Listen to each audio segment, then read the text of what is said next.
the intro song, man. Birds Don't Sing.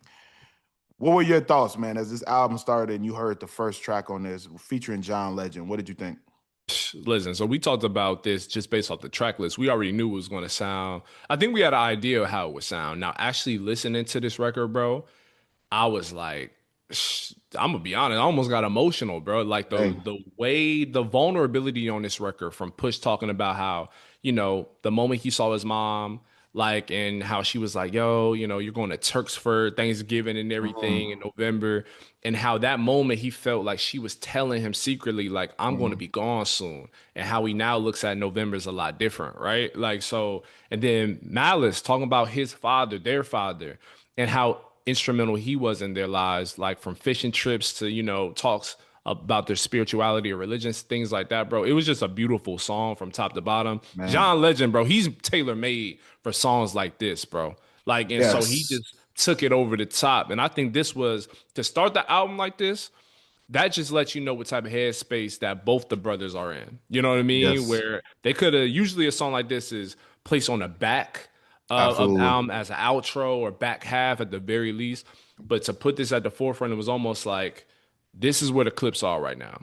This is the kind of music and kind of message we want to spread. I heard Pusha T say in an interview recently, among the 100 interviews it seemed like they did for the rollout, like, yo, people just say it's coke rap.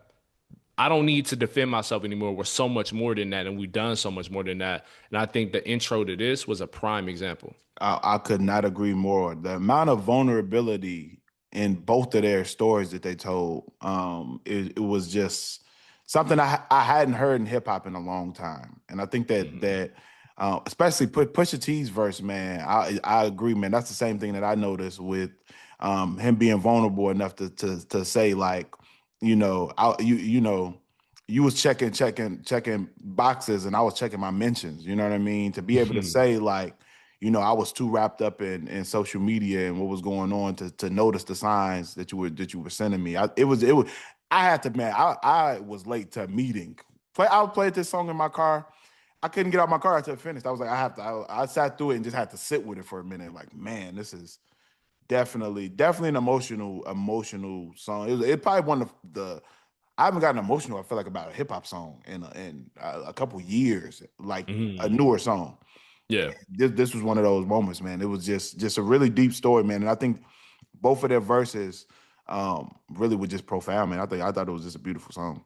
And I think that Malice, I saw in an interview that he had disclosed that he was the one who actually found both of his parents deceased. Mm. And that they passed 4 months apart from each other, which is entirely a different level of trauma that comes from that. Yeah. So yeah, man, for them to lead out the album with this, I can't think of an album that is led with this type of record, at least not in modern time.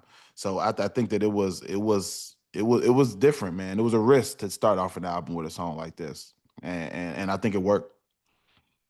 It paid off. It definitely paid off. And to then go from that to like the rest of these songs, man. Like listen, we already heard "So Be It." We heard Ace Trumpets. How do you feel like, especially with that intro kicking it off? How do you feel about the rest of the album, bro?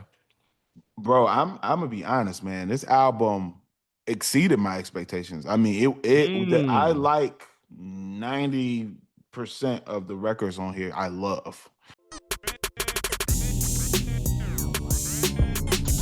Rap and Reason podcast with Dr. Jeremy C. McCool and Earl Hopkins.